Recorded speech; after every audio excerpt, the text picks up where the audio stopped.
It's Monday, July 7th, and we're late. We're late by an hour and 10 minutes.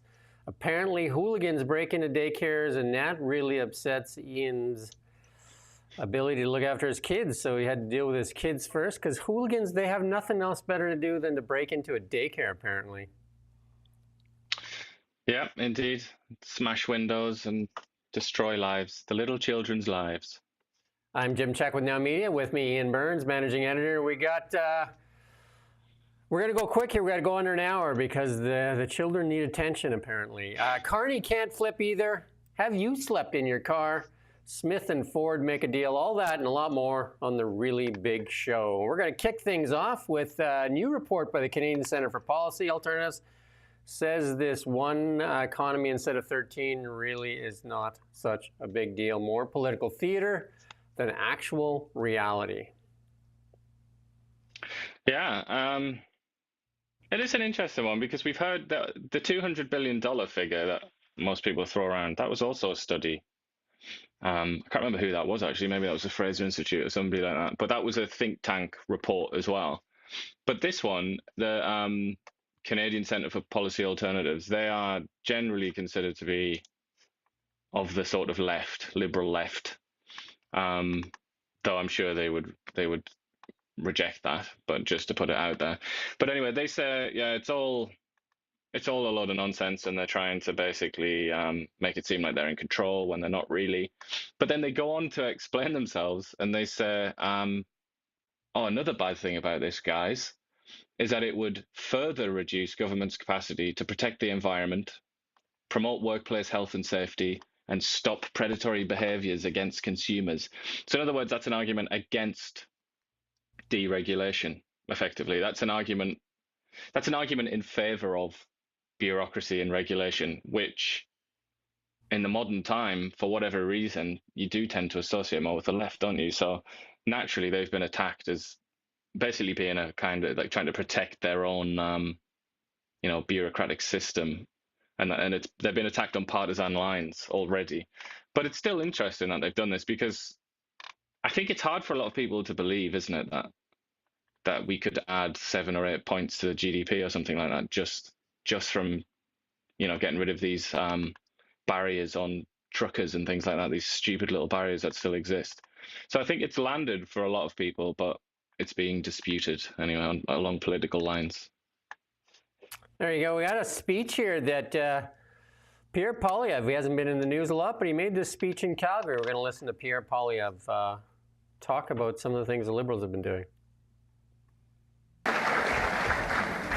The reality is, my friends, that Mark Carney and the Liberals are spending irresponsibly and threatening our present generation with high inflation and our future generations with more debt. In fact, it looks like this year's Liberal deficit might be even bigger than the one that Trudeau left behind. The Liberals have gone from the budget will balance itself to there's no budget at all. And this is really building on their ideology: tax, regulate, subsidize, repeat. Mr. Carney has the same approach as Trudeau on this as well. Liberals block things, and then they subsidize those same things. Think about it. They block pipelines. Then they buy pipelines. They pay local bureaucracies to block home building. Then they create a $25 billion bureaucracy to build homes. They ban independent media from the internet, and then they subsidize other media, supposedly because we have a crisis in news coverage. They pass laws that stop things, and then they dig into your pocket to subsidize those same things. As Ronald Reagan put it, if anything moves, a Liberal will tax it. If it keeps moving, a Liberal will regulate it. And when it stops moving, a Liberal will subsidize it. Now, the commonality and the consistency in all of this is the simple. By blocking you from doing something and then making you ask the government to help you do it, it makes you reliant on them. It puts them at the center of all power, in charge of your life. And that is their mission, that is their goal. Mark Carney wants a full government takeover of our economy. He wants more control over your life, so elites and insiders like him control and profit from everything. We Conservatives, by contrast, We know the Bill C-18 story all too well. We've been fighting that for 2 years, and he's finally starting to talk about Bill C-18. Yeah, it's not the first time. I mean, he's or not the first time recently, rather. He has started to. I feel like he's, as is often the case in politics, he'll have sat down and had a conversation with someone at some point, and that person has got through to him, and he's outraged by it, as I think any sort of normal human being would be if they were, made aware of the facts in this case.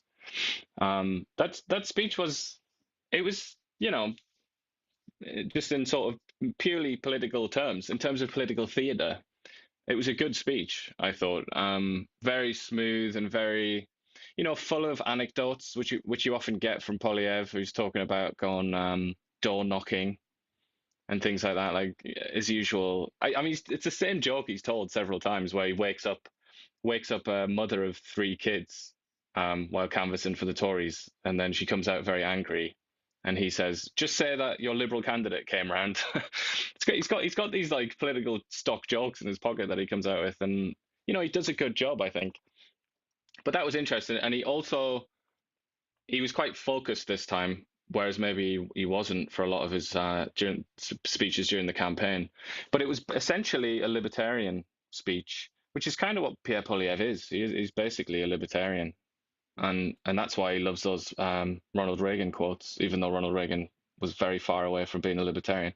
But he said something else in there about how he loves free markets, and the Conservative Party love free markets. And I just found that very interesting, given that he's under a bit of pressure for his support for supply management, which is not free market. It's not free market economics at all.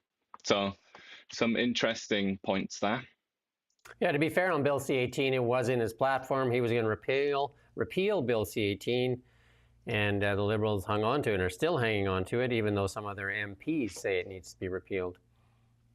He was so right, though, in what he said. I think we can say this, no political horse in the race or anything like that, but it was a very astute assessment, and you included it in that snippet there, where he said, this government, the Liberal government, has made life impossible for certain industries. They've struggled, and then the government's come in and subsidised them. That's happened, obviously, with media, the pipeline as well. It looks like, depending on what kind of a settlement we get, that might be the case with EVs as well, if they hang on to the EV mandate, because already the government's being pressured to just subsidise, and that's kind of the go-to, isn't it, rather than just allow the market to kind of work its way through it. Because I think it's obvious, isn't it, that a lot of these projects that have gone through would have been maybe a third of the price if it wasn't for regulatory interference from the federal government. The new Canadian Census is asking, have you slept in your car? So the first time it'll ask Canadians if they had to sleep in their car. It follows complaints of inadequate estimates of Canada's homeless population. New questions collecting information on people living in private dwellings who are also experiencing or have experienced homelessness over the past 12 months have been included to help shed light on people who may face significant social and housing challenges. That's StatsCan said that. There you go. Bleak, but it is reality, isn't it? Unfortunately. Yeah. Question have you 35. Ever slept in your car? Me, personally? In the past, I have, yes. Yes. Yeah, I have as well, but not. It wasn't a permanent arrangement, but yeah. There you go. And then they're saying they're going to keep quiet on mega projects. That's Tim Hodgson, the natural resource minister. He said, I never did a deal with the press. In my private life, I did a lot of deals. I never did a deal with the press. Those conversations are going on. So they're kind of saying they're going to be mum on this stuff till they actually have a deal, which is probably a good way to do it, instead of talking about potential deals and never show up, because nothing has shown up yet. But Carney says it's, and he's using this, highly, highly, highly likely an oil pipeline will make Ottawa's major projects list. Why is he talking? Why are they using this language? My first response to Tim Hodgson there, number one, why is he auditioning for a role in Reservoir Dogs? That would be my first question. Where did you get those sunglasses from? And then my second question is, if you don't want to talk to the press, and Carney said this as well, If you're not going to do your business with the press, why are you speaking to the press? Just don't do press conferences then. Or, like send out your minions who say that you can't say anything.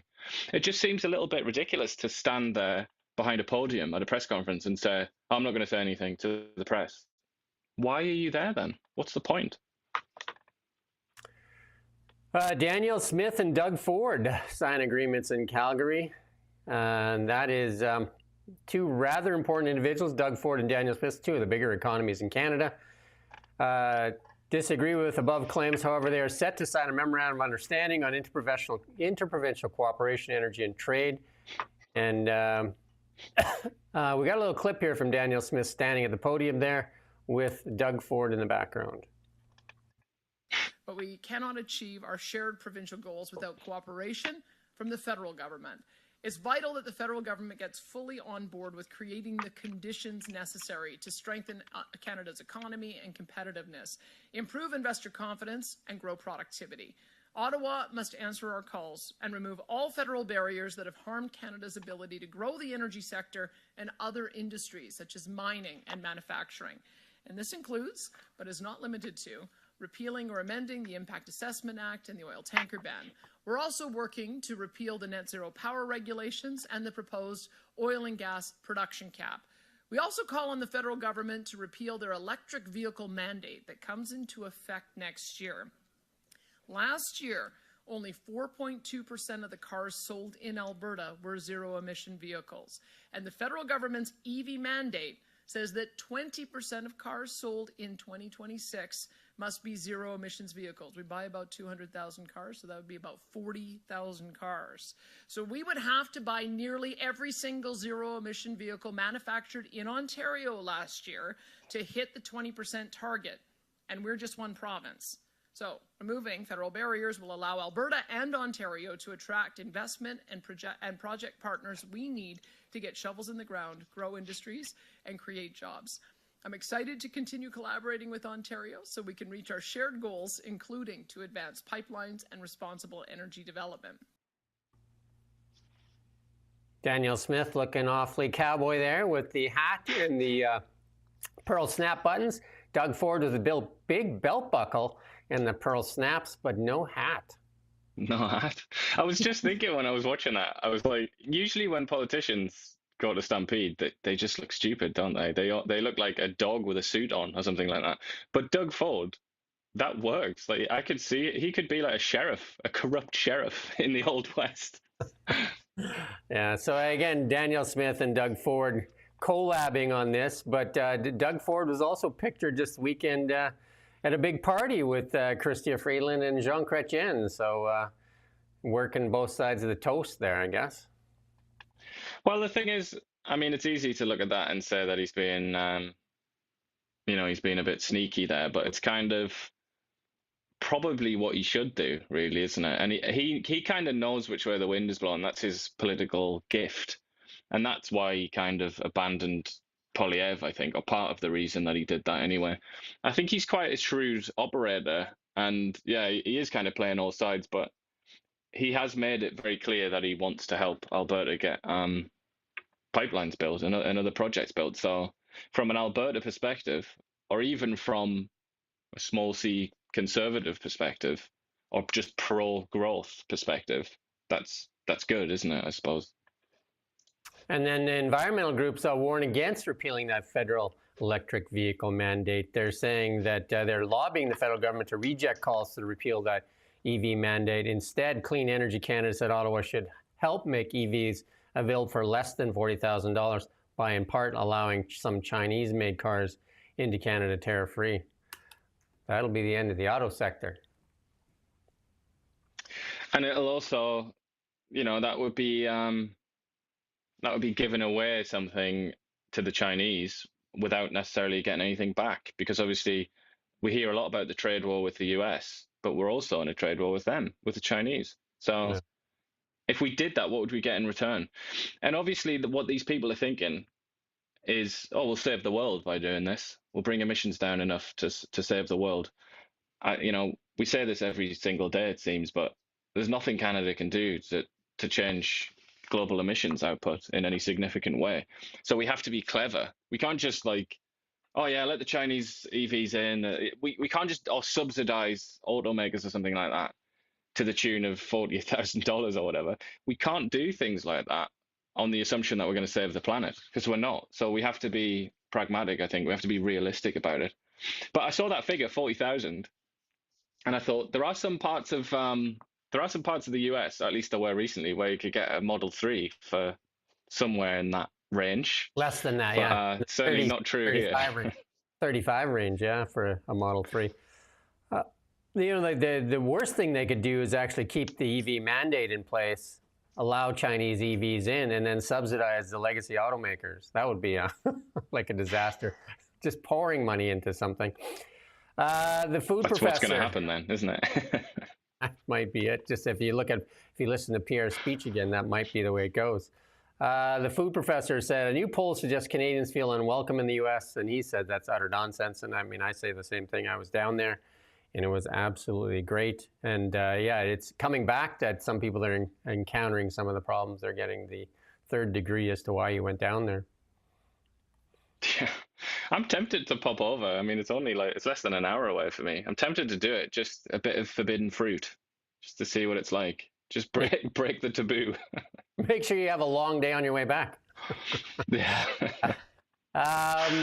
Especially when you tell them why you did it. Yeah, just for a laugh, lads. That's all. We got a little clip here from Joe Rogan and talking about Canada's side of this thing, and there's some swear words in here, so if they offend you, just tune out for about 1:30 here. Would you ever consider living in another country? I would have said Canada up until recently. Now Canada's fucking falling apart. All the shit that they did during COVID was just the total wrong direction. The trucker convoy, when they froze people's You can't make bank honking your assets. horns illegal. Bro, they froze people's bank accounts that donated money to the convoy. That's crazy. That's crazy. And what's so Peaceful protest, which everybody's supposed to be all about. right? These people that were protesting COVID vaccine mandates and Right. the lockdowns, and they fucking went after the people that donated, which is crazy. Yeah, and you can track all that shit. And Yeah. they tracked They everything. shut their bank accounts down. That's man. crazy, man. That's- you but- can't buy fucking a piece of toast. That makes people self-censor. There you go. That's an old thing, but Rogan hasn't let that go. Neither should Canadians let that go. It's not just him as well. I was going to say there's quite a few people that remember that. And it's not just, I mean, Joe Rogan now is considered to be part of the like Trump right, isn't he? Even though I think that's a ridiculous oversimplification. But people will dismiss him on those grounds. But I think, we talked about libertarianism earlier. I think a lot of libertarians all over the world, all over, at least Europe and the sort of Western world, they saw that and they were kind of, it really fundamentally damaged Canada's reputation in their eyes. And I think, that's not so good, is it? And I do wonder if the Liberal Party or even Trudeau or anybody will ever sort of acknowledge the damage that seems to have been done to Canada's reputation. Yeah, an apology would go a long way, I think. Robert Pickton was killed with a broomstick, a report says. That serial killer, that was in the Lower Mainland, was killed with a broom handle, according to an investigation into his death in prison. The murderer was attacked while medication was being distributed, according to the report, with a fellow inmate grabbing a broomstick, breaking the handle, and thrusting it into his face. Robert Pickton, obviously, that was that pig farm that he ran there. And I can't imagine that there are many people that mourned him, but that's a pretty gruesome way to go, isn't it? It is.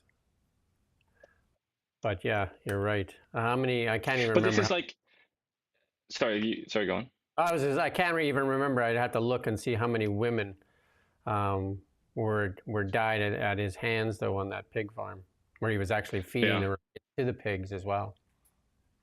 It's absolutely repulsive, isn't it? His death is quite as repulsive as what he did, or probably not quite as. But I was going to say, a chap like this, I mean, you hear a lot of arguments in favor of the death penalty. Even today, even though it was kind of erased from the statute books in a lot of Western countries in the 1960s with the kind of cultural revolution that occurred then. But you see examples like this and you just think, I imagine death penalty advocates will look at this and say, he should have just been executed and none of this would have happened. It would have, in many ways, it actually would have been more humane than leaving him to rot for the rest of his life in prison and suffer and be miserable and then be sort of murdered in this gruesome fashion.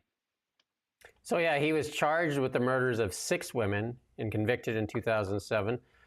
And he was attempted to charge him with 26 murders, and then he admitted to an undercover officer that he had killed 49 women. Horrible.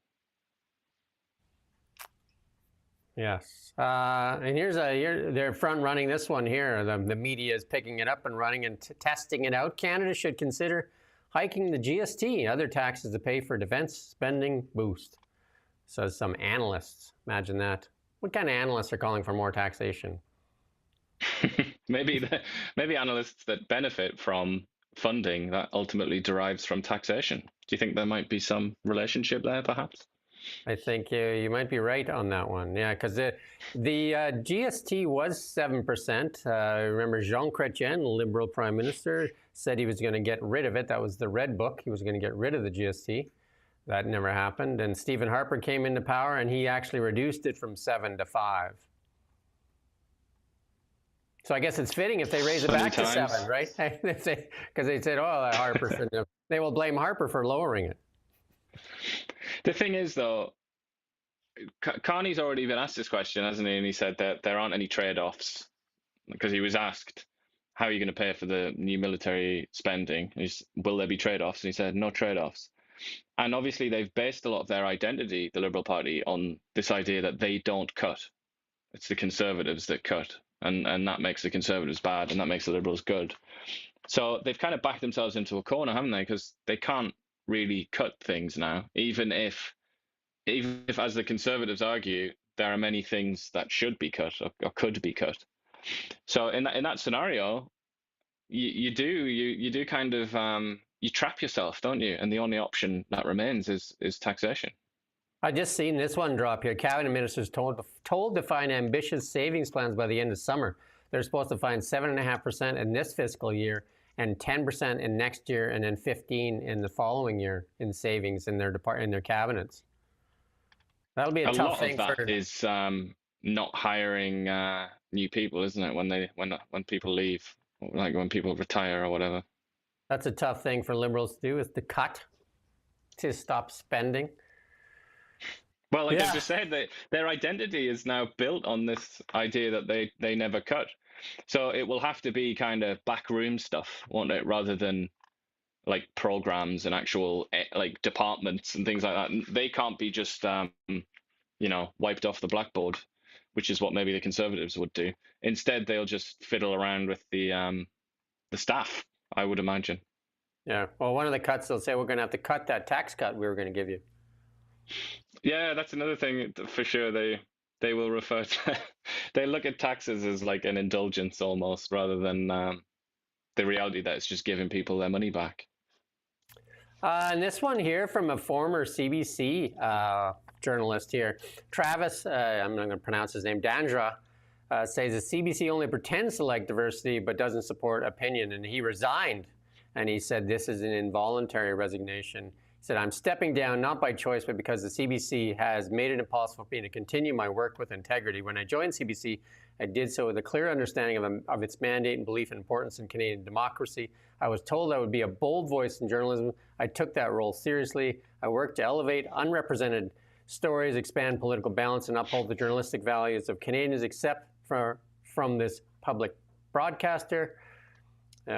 And then he was denied access to key newsmakers and said only a small circle of senior Ottawa-based journalists, read that as David Cochrane and Rosemary Barton, used internal booking editorial process to block him from booking any key guests. There you go. I mean, it's good to have specific testimony from an insider, isn't it? But I would say that what he's talked about here is evident to a total outsider or outsiders like you and me. We've said this many times. It's obvious. Just watch CBC and you will arrive at that conclusion. You don't have to be Sherlock Holmes to figure that one out.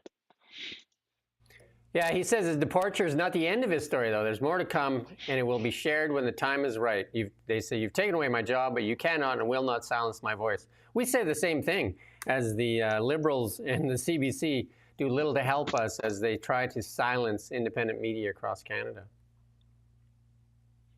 But that's the thing also, the way that they've very much got their eye on YouTube, haven't they, and other sort of alternative platforms that people like this guy would naturally go to. You know, it's this has happened many times, hasn't it? We've seen it in the US where a disgruntled journalist will go off and start a YouTube channel or something like that. I mean, even like Tucker Carlson, huge figures in America, done that. It's kind of worked out well for them. But that's obviously a challenge, isn't it? It's a challenge to the orthodoxy, to the status quo. So for various reasons and by various means, they're trying to prevent that from happening, aren't they? So these journalists, similar type journalists, warned when far-right Milei would spell devastation when he was elected for Argentina. But the truth of the matter is Javier Milei lowered Argentina's monthly inflation from 26% to just 1.5% and grew that economy 7.6% in Q2 year over year. And there you go, another. They really beat on him when he came in, the guy with the chainsaw, right? He cut a lot of things, right? And this one here, this case here, he's far right. I mean, we're talking about Argentina. Argentina at one point was controlled by a fascist junta, like a fascist group of military men. That's far right, you know? That's obviously far right. A guy in a leather jacket that walks around has converted to Judaism for some mysterious reason, and is obviously in almost every way a libertarian. That's not far right, is it? The misuse of that term is, by itself, is a crime. Never mind the falsehoods that have been stated about this chap. This Jeffrey Epstein thing says he died by suicide, and there's no list. That's what the U.S. Justice Department now says. So here's some kind of a playback. February 21. Pam Bondi said Epstein files are on her desk under review per Trump's directive. February 26th, announcing files, including flight logs and names, released February 27th. Cites victim privacy for delays, February 27th. Releases phase one of the files, mostly just pages, the hand binders of the influencers accusing the FBI of withholding documents. And then she, demanded those documents and then claims that the FBI misled her. Now says she has thousands of pages under review, and says she received a truckload of unreleased document, no timeline given. And on April 28th, fast forward, covertly recorded saying FBI reviews tens of thousands of Epstein videos with children. May 7th, publicly states FBI is reviewing tens of thousands of videos, denies files and missing, cites victim protection. And now, July 6th, nothing to see here, folks. No victims, no client list. Elon Musk has waded into that one. Couldn't possibly have done a worse job, could they? if they were about transparency and clearing up conspiracy theories and things like that, they couldn't possibly have done this worse. Yeah, I think I didn't put it in the funny thing is like the client list hung itself before it could become public. Donald Trump and Elon Musk have heated up their feud again, and Donald Trump, because Elon Musk is starting that third party, One America, and he called Elon Musk a train wreck as the feud escalates over that third party he wants to start up. In BC news, we're going to jump ahead here. It's the interest of times. Christine Lone put out this to the MLA here in Kelowna Center here. Says Bailey Plover was brutally killed in light of day in the middle of Kelowna. Her ex-partner was known. Her complaints were well documented. He had previously assaulted her, according to a friend, after the breakup. And when he was released there, he made good on his threats. Awful. Many such cases. This is Jazz Johal putting this out here. Did the BC Conservative dissidents check to see if their new party name, One BC, was already taken? Turns out it's a probiotic used to treat diarrhea. How's that? Associating your new party with diarrhea pills. Is it a suppository as well? That would be the very worst. And we're going to move on to markets here. Markets getting a bit of a roil here this morning as Trump announces this is the date he's going to start sending those letters out.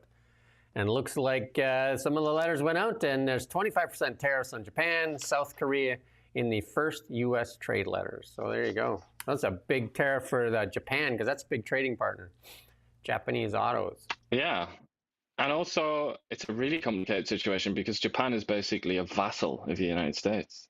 You know, America conquered Japan in 1945 and had basically ran it for a province for a while. And now it's like a vassal or a suzerain, or there are specific terms for it.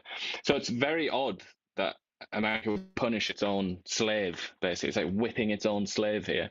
I don't think it'll last, though. Japan is too precious. It's too valuable and important also as containment of China.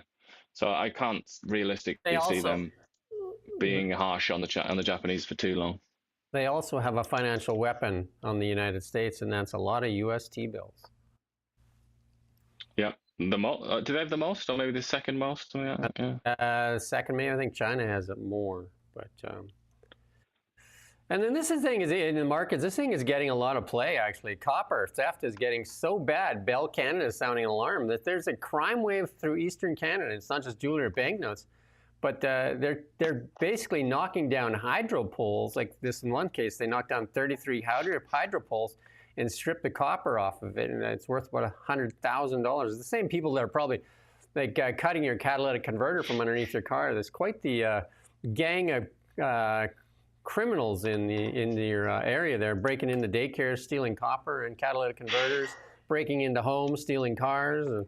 What's going on out there? Well, a lot of them, there are like foreign gangs that basically go on a sort of crime holiday, and they go on a vacation and just go around and steal things. Like this has been happening in something that happens specifically in Europe, in England and Germany and places like that, where they'll steal really expensive agricultural equipment, and it's just a tour. It's like an adventure, it's an odyssey that they go on, and they steal it all and then get it out of the country, and then they're off.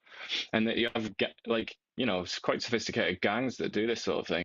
But it also happens in South Africa. If you ever read about South Africa and how their railways have been destroyed or very severely damaged by this, because people just go and steal the metal straight off the tracks. It's a massive problem, obviously, because if you can't protect your infrastructure, you can't really claim to be in authority, can you? You can't claim to be in power if this sort of thing happens across your country. And the scrap metal for copper is huge, because if you compare it to mine, it'd be the second largest copper mine in the world, just the scrap metal. But in markets in general, markets are off about 500 points on the Dow, 550, like about 1.2%. NASDAQ down as well. The board is all showing red, but they're at near all-time highs, so I wouldn't get all too worked up about it. Doesn't seem like the end of the world. But in gold was down quite a bit this morning, and then after the Trump stuff, gold recovered all of its losses on the day, so gold now basically flat on the day. Bitcoin, basically flat as well at $108,000. That's in American dollars too. So there you go.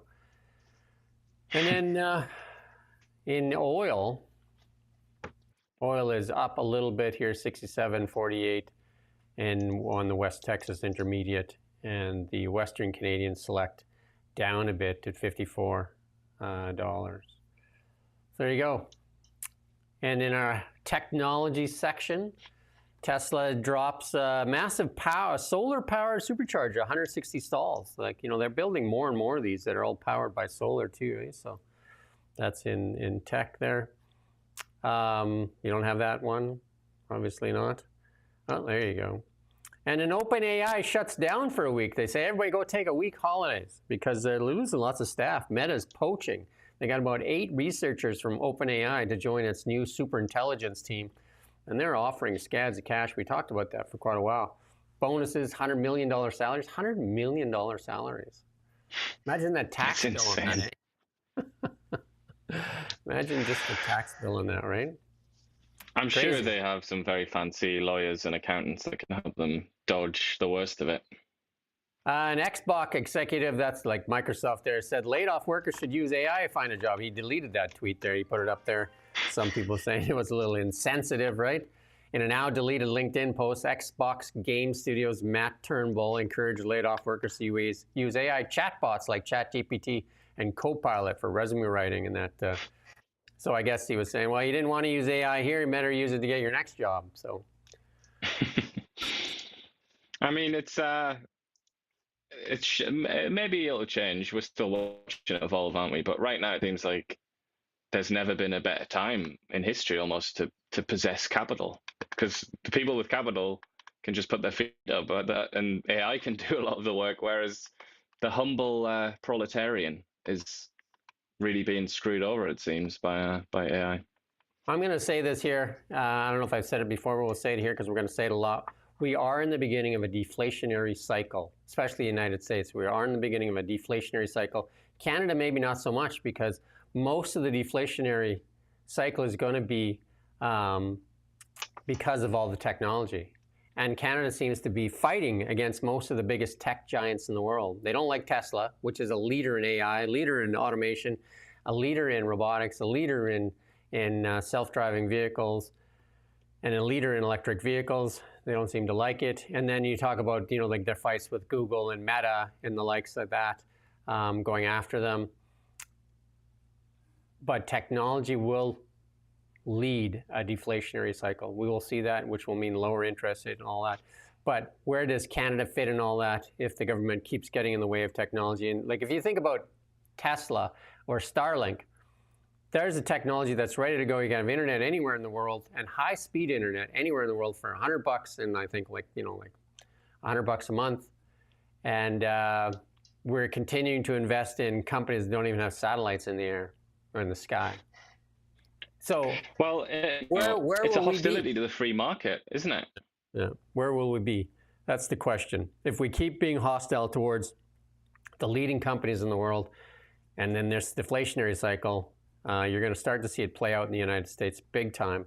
Will Canada join that deflationary cycle, or will we still, despite ourselves, end up with high inflation because we won't deal with some of these things?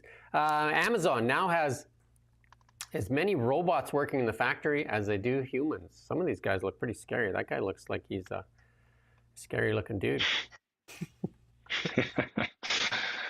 Yeah, definitely.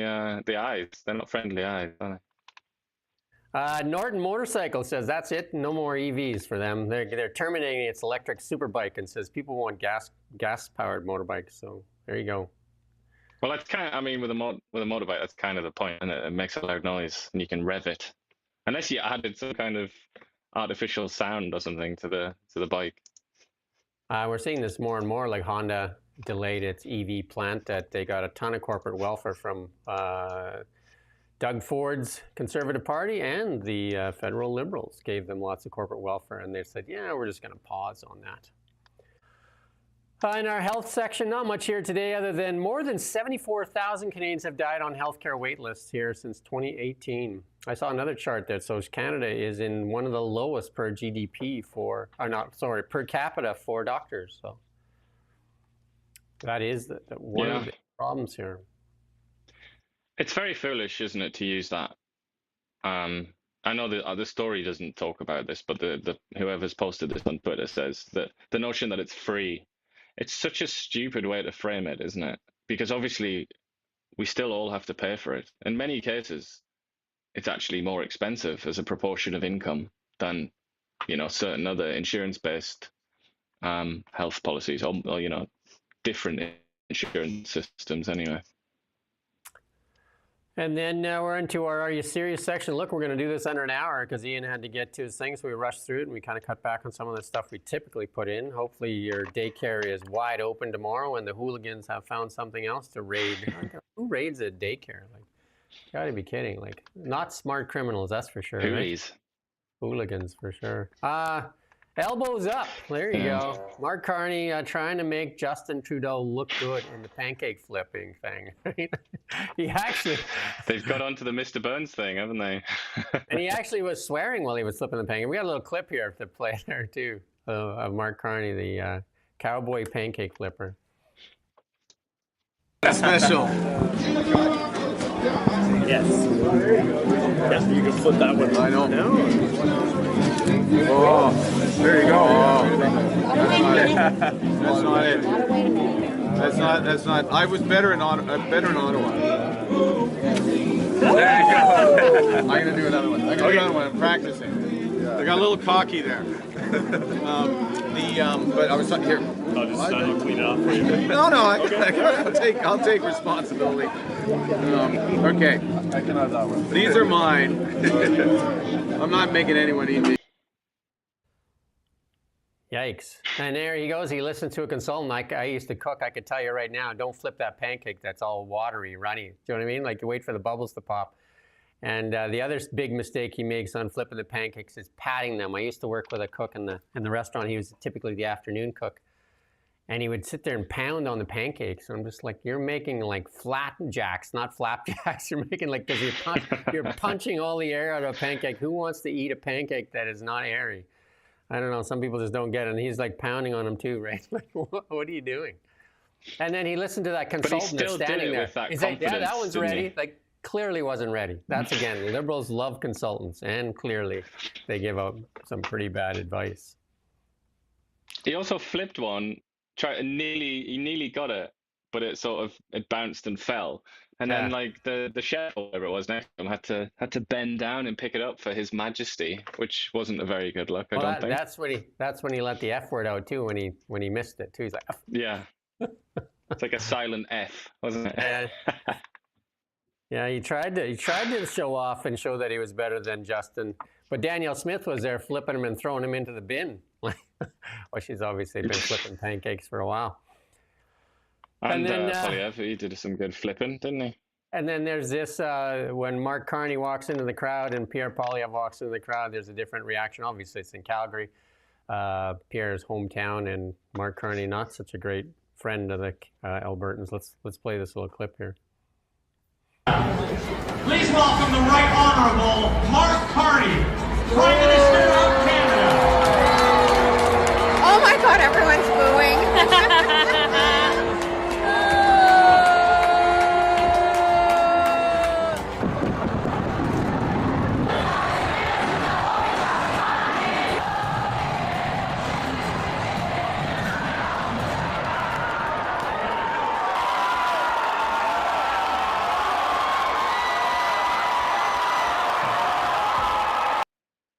Obviously, a hometown boy gets a much better reception than the drugstore cowboy. Yeah. What would be the equivalent then for Poilievre? Maybe somewhere, University of Toronto campus. Yeah, I was going to say one of the Laurentian universities out there, something like that. Maybe at Chrystia Freeland's backyard there, where they had the big get together. Yeah. If he was to ride his bike around Chrystia Freeland's backyard, yeah, maybe he would be attacked. Or ride his horse with his hat on. And there you go. If we look at this picture here, this next picture, there's all the people all getting together. There's Dominique, Doug, Chrystia, Jean Chrétien, and there's the mayor. I don't know who that is. Isn't that Tim Hodgson there? I don't know who the other three people are, but. Olivia Chow's there. Did you mention her? Yeah, I mentioned her, the mayor of Toronto. She's a dancer. Yeah. And that guy at the back is the Premier of Yukon, I believe, isn't he? Or not? Yeah, Yukon, I think. Olivia was there for the entertainment, I'm sure. She was doing the dancing. Chrétien, you got to love him, though. Everyone else has gone to Old Navy, bought themselves a plaid shirt, a cowboy shirt of some description. Jean Chrétien was just like, no, get to my pink shirt. There you go. And then in our auto sector here, Ford debuts the first autonomous car to leave the factory and drive straight to the shop for repairs. Ford is owning that. Jim Farley was quite upset with his engineering team in that, because there is, I think they lead the world in recalls in automobiles. So not a great stat, costing them billions and billions of dollars. The old adage, quality is job one. And who's doing the quality inspection? Customer? That's our Pretty show. much, yeah. We did it in under an hour. We went quick. Hey? I didn't realize we could do it so fast. It's a miracle. It's interesting to see what happens today if any more of those letters come out, and if Trump is going to issue any of those, a letter to Canada, or what Canada is going to get. I did see the ambassador for the United States saying that Canada is going to get a deal that they like. I also saw a clip there that they're going to go after the fishing. They said there's a lot of accusations that Canadian fishermen are exploiting what they call U.S. Fishing reserves. Trump actually posted a video of that, didn't he? So it's definitely on his it's on his mind for sure. Yeah, I think two of the big things that are going to be the dairy management, because they've talked about that too. And the fishing thing now has come up quite a bit as well. I've noticed that come up. So it'll be interesting to see where that plays out. He's posted some of his letters, actually, that he sent to the Republic of making Korea. a big show of it, isn't he? He sent it to Korea. He sent one so far to Japan. Yeah, they just like one thing, Donald Trump, everything plays out in social media. Interesting how... We need Fool of the Day. Oh yeah, Fool of the Day. Let's get to the Fool of the Day. Who you got? Just before we forget. For me, I mean, I honestly can't see. I would say like Pam Bondi or something like that, but that's too obscure. So I'm going to have to say His Royal Highness Mark Carney for trying to flip a pancake. I mean, the thing is, if I was him, wouldn't you just practice? Wouldn't you just spend like get a pancake chef to come around and help you and show you how to do it the night before? So he has to be a fool for that. I'm sorry, and doing it while being extremely confident and sort of smooth and sort of mocking people around him. He was holding it wrong, and then he trusted that consultants, like liberals tend to do, trust the consultants. Look how much the money they've taken from Canadians. Well, that was ready to flip. It was clearly not ready to flip. I could see that from a mile away. It's not ready to flip. And then he made a mess of it, and some other guy had to pick it up. So there's more consultants. Another isn't it? consultant, right? So consultant after consultant, everybody takes it up. Yeah, so the fool of the day for not getting the pancakes right. And it's, like you can forgive the guy for the first pancake, I guess, because it was the consultant that said it. But why'd you flip the second one? It looked the same. And then why are you patting the pancake? It wasn't impressive. Clearly, these people have never cooked for themselves. Well, I think Mark Carney probably did in his teens, perhaps. So he's got some memory of it, more than just Trudeau, anyway. But probably been a while, yeah. There you go. And then are you sleeping in your car? That's a good one, that the Canadian government wants that to be part of their thing. Instead, you can't afford a house? Well, you got that thing on foreign wheels, that they're actually insurance costs are going up, all kinds of things. It gets harder to even have a car with all these different things they're doing to it. Well, where would Chrystia Freeland sleep? In her bike? In the basket of her bike? I don't think she has much to worry about. She gets enough cash money.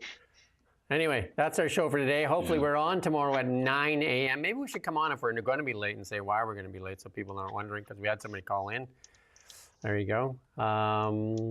We're back tomorrow at 9 a.m. on Tuesday. Until then, we do thank you for watching Now Media.